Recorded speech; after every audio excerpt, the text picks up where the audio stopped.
ఎవరైతే ఆడవాళ్ళు ఇంట్లో ఉంటారో వృషభ రాశి వాళ్ళు, అటువంటి వాళ్ళు కూడా ఈ మాసంలో ఈ యొక్క 17వ తారీఖు తర్వాత పంచగ్రహ కూటమి, ఈ యొక్క కూటమి మార్పుతో వీళ్ళు కూడా కూటమి రాజకీయాలు చేయడానికి కొంచెం బుద్ధి వక్రభావంగా ఉంటుంది.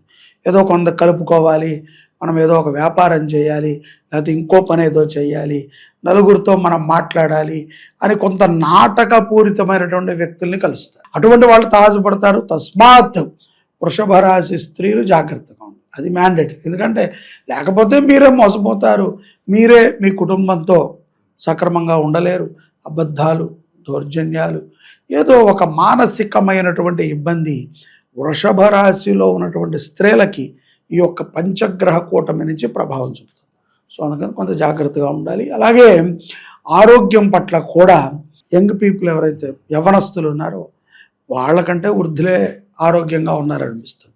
వీళ్ళు చిన్న చిన్న వాటికి కూడా కంగారు పడిపోతూ ఉంటారు.